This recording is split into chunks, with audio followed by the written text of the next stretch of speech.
Hi, it's Edward, back with another video. Please take a moment to click the thumbs up button below and consider subscribing to the channel. Thank you for your support. Today, I read an article on CNBC.com written by Mike Winters titled, "Don't Buy a Home as an Investment, Says CFP. It's Just a Roof Over Your Head." I'll include a link to the article in the description below. I encourage you to read the full article to support the author and news source. As a private American citizen, I'd like to report and share my transformative thoughts through commentary regarding small sections of this article that are of public interest. According to the article, when it comes to buying a home, think of it as a place to live, not as an investment. A home is simply a roof over your head and a place to create memories, said Douglas Boneparth, certified financial planner and co-author of the Millennial Money Fix. I agree with this individual that a home is a place to live, but it can also be an investment potentially. In the past several years, a lot of people have done quite well selling their homes. A lot of people have made a lot of money by selling their primary residence. Some have walked away from the closing table with hundreds of thousands and in some cases even millions of dollars in profit. The only problem for some of these individuals is where to deploy that money.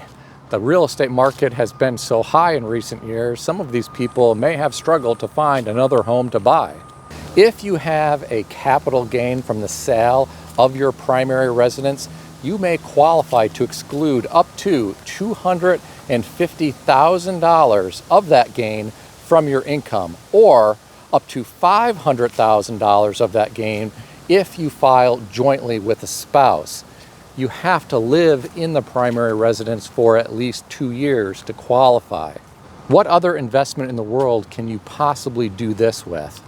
This article goes on to indicate if you sell the home many years down the road and you make some money, fantastic.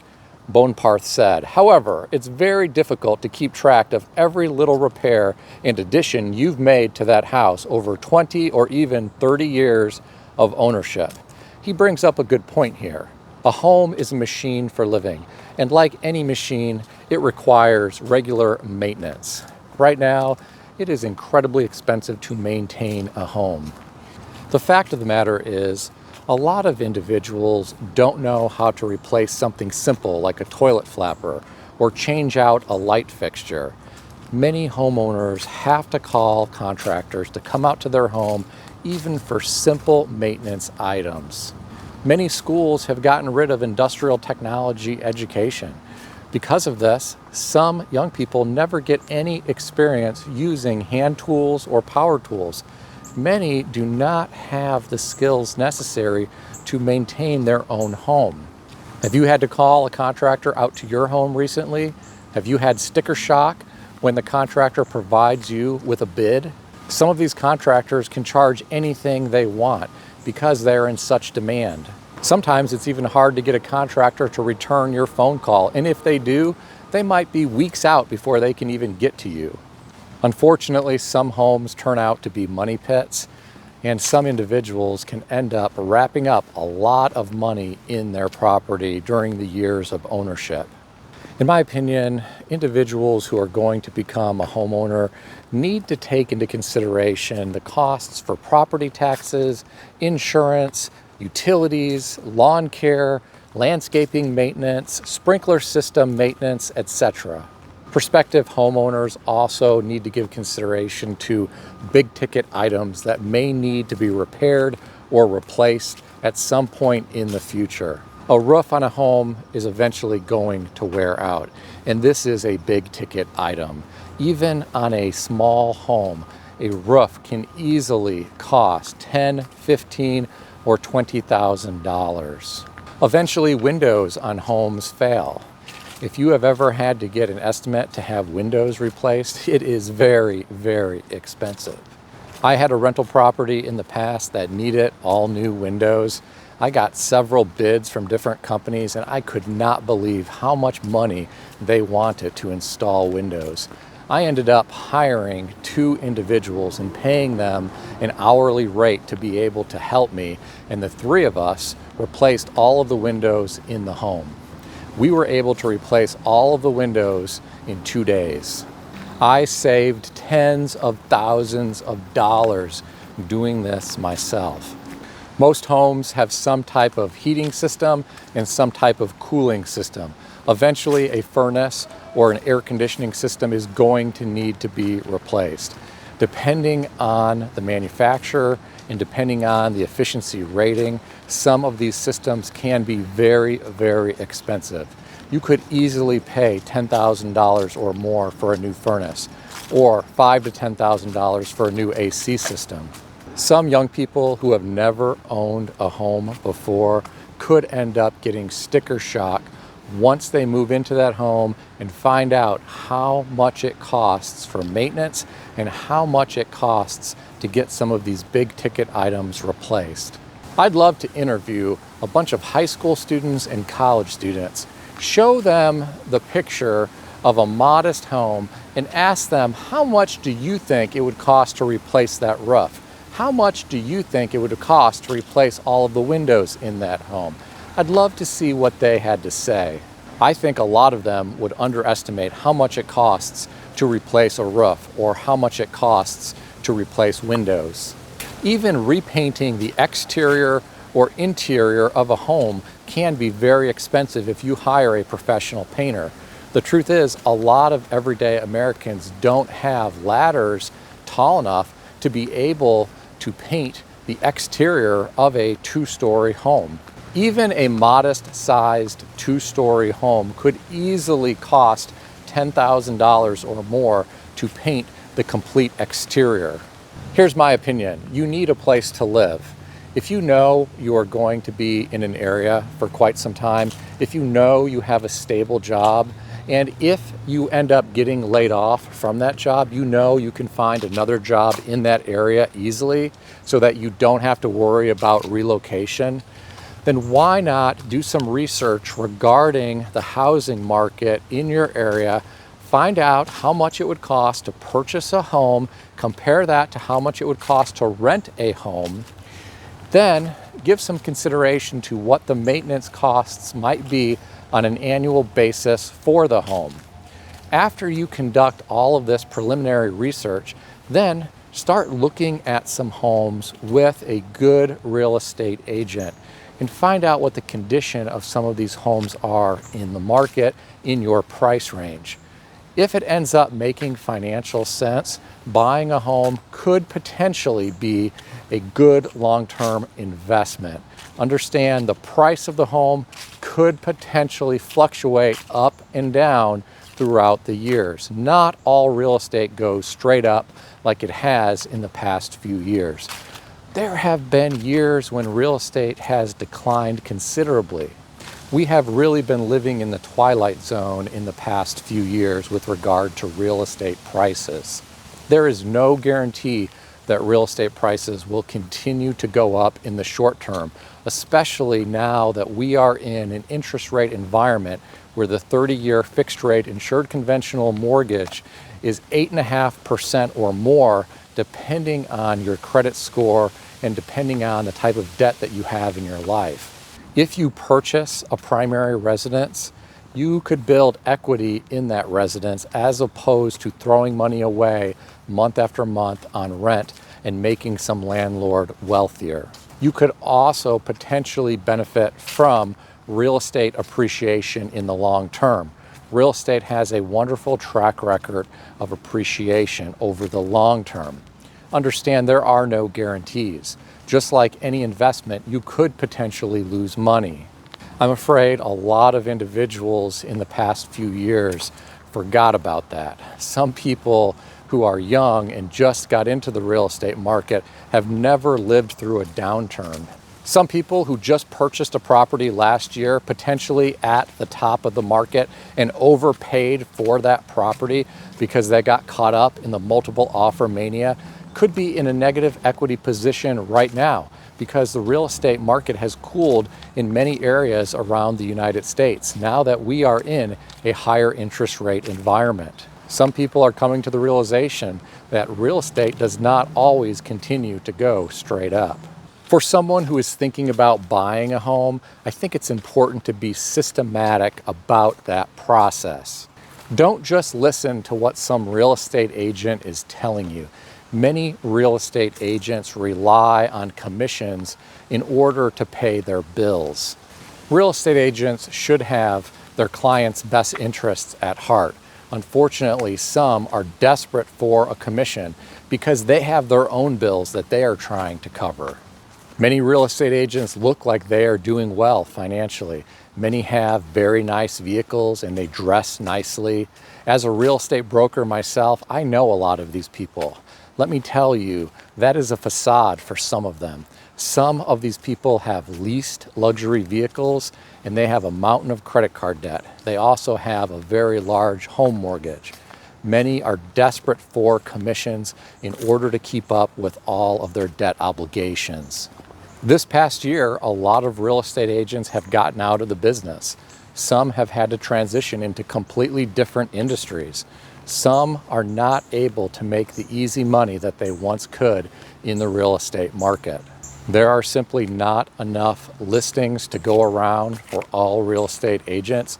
There are simply not enough buyer clients to go around for all real estate agents. Times are tough in the real estate industry for many. In my opinion, you need to take what a real estate agent is telling you with a grain of salt. You need to complete a lot of research on your own. Prospective buyers need to learn as much as they can about home construction. They need to learn about the systems of a home. They also need to learn about the features of the home that often deteriorate. Many real estate agents don't even know this type of information. They are just salespeople. A lot of times a real estate agent will show you a home and you might point out some type of defect and the real estate agent might say, hey, don't worry about that.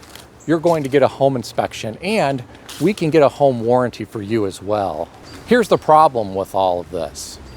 If you get to the point where you have an inspection on a home, you are already invested in that transaction.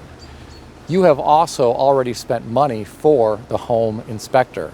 If that home inspection reveals a lot of defects, well, now you are in a difficult situation.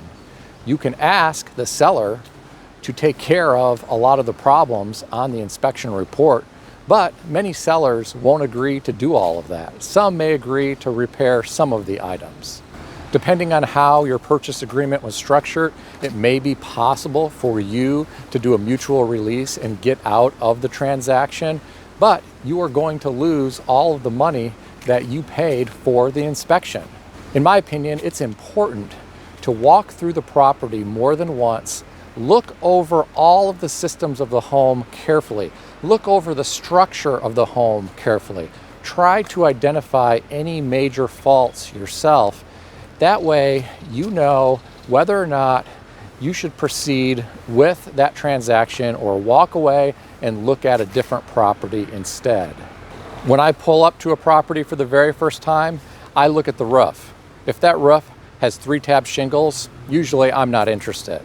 Those 3-tab builder grade shingles are terrible. They are not very resistant to wind or hail, and they don't have the same life expectancy as some of the dimensional shingle products on the market. If the property happens to have dimensional shingles, I look at the condition. Is there streaking? Is there any curling? What's the condition of the valleys? How is the flashing around the chimney? Generally speaking, I have no interest in purchasing a property that is going to need a new roof at some point in the future. I would prefer to buy one that still has a lot of roof life expectancy left. I like to look at the windows on the home. If they are wood frame windows without any cladding on the outside, usually I have zero interest in that home. It is incredibly expensive to replace those types of windows, especially in a larger home. I have a lot more interest in purchasing a home that has wood windows that are clad on the outside, or purchasing a home that has vinyl framed windows. One of the big things for me is the condition of the foundation. If the home has a crawl space, it better be a pretty deep crawl space with pea gravel base and some type of vapor barrier. Some crawl spaces are incredibly damp and they are very shallow. I have zero interest in a property that has a crawl space like this. If the home has a full basement, I usually am more interested in a property that has a poured concrete foundation that can be sealed up in the event there is some type of minor crack that causes a leak. It is far more difficult to seal up a basement with water problems if it has a block foundation. I generally try to avoid homes with block foundations. I also closely examine the electrical systems of the home. I generally will only purchase a property with 100 amp or 200 amp service. I have no interest in buying a property with only a 60 amp panel. I also prefer to buy properties that have true grounds for all of the electrical outlets and GFI outlets in the kitchen and all of the bathrooms. I also like to examine the plumbing type in the home. If it's galvanized, I might consider it. If it's copper, absolutely yes. Copper is a great product. If it has PEX, I'll consider that as well. If the property has PVC and CPVC or polybutylene plumbing, which is that gray color, I typically will avoid that type of property. Over the years, I have learned a lot about residential home construction, and I carefully look at every property before getting involved in any type of real estate transaction. I don't move forward with getting an inspection until I have looked over the property myself carefully. Please understand that most home inspectors are general practitioners. They are often not licensed in all of the different trades. Many of these home inspectors will miss a lot of things. If you bring in a licensed plumber or a licensed electrician or an HVAC technician, one of these individuals will catch a lot of things that the home inspector likely missed. The last time I looked at a very large, expensive property, I had several different tradespeople meet me at the property so they could look over the property extensively. Regarding home warranties, I really hate when real estate agents suggest that you get a home warranty. Most home warranties are a complete joke. I have had home warranties in the past, and many have tried to wiggle out of paying claims. I purchased a condo and got a home warranty. The dishwasher stopped working. The home warranty sent a technician out. The technician took pictures, sent the pictures to the home warranty company. The home warranty company declined to repair or replace that dishwasher because they said there was lime in the dishwasher. What dishwashers don't have lime? There is lime buildup in most dishwashers. According to the terms of the home warranty contract, that third-party substance would allow them to deny the claim. It is incredibly hard to get these home warranty companies to actually open their checkbook and cover problems that may happen after you purchase the property. I think it is incredibly important for you to complete a lot of due diligence before ever writing an offer with your real estate agent. Make sure you are not buying a money pit. Over the years of ownership, you could realize some real estate appreciation, but it could end up being a wash because you bought a money pit and you had to sink so much money into that property for maintenance over the years. In my opinion, you need to be extremely careful before purchasing a home. And as I said earlier, do not just rely on what your real estate agent is telling you. As I indicated earlier, real estate values do not always go straight up in the short term. Because of this, if you are new to a city, you may want to rent for a while. You may want to make sure you like that city. You may want to make sure that you like your new job in that city. You may want to take a little time to get to know some of the different areas in the city, talk to different people, find out about the different school systems, find out about some of the local restaurants, shopping, etc., before you decide to ever start looking for a home. Try to find a real estate agent who has a lot of experience and find an agent who is not desperate for a commission. Find someone who is patient and willing to work with you and show you as many homes as necessary until you find one that is in good shape and is in the area that you want and in a price range that you feel comfortable with. Now, if you know you are only going to be in a city for a short amount of time because you are a job hopper and you are looking to advance in your industry as quickly as possible, you may not want to purchase a home. You may want to rent instead. Now, I'm sure some of you know people who moved to a new city in the past 3 years, they bought a property, and then they moved 2 years later, they walked away with a large profit, and they tried to do it again in another city. As I said earlier in this video, we have been living in unusual times in the past few years. This does not always work out this way. You could potentially purchase a property right now in a city and then have to relocate a year and a half from now, and who knows what mortgage rates are going to be like a year and a half from now. Who knows what the economy is going to be like a year and a half from now. It is certainly possible that home's value could drop in a year and a half. You also need to keep in mind how expensive it is to sell a home. You have to pay a real estate commission to an agent. In most cases, you need to pay closing costs. You may also need to prorate property taxes to the date of closing. Even if you sell the property for the same amount that you purchased it for a year and a half prior, you could still have to bring a hefty amount of money to the closing table just to be able to get out from under that property because of all of the costs that I just mentioned. Keep in mind, some buyers may also request repairs be made to the property. This also could cost a lot of money. Depending on how expensive of a home we are talking about, all of the costs associated with selling a home could end up to be more than what it would cost to rent an apartment for a year or two.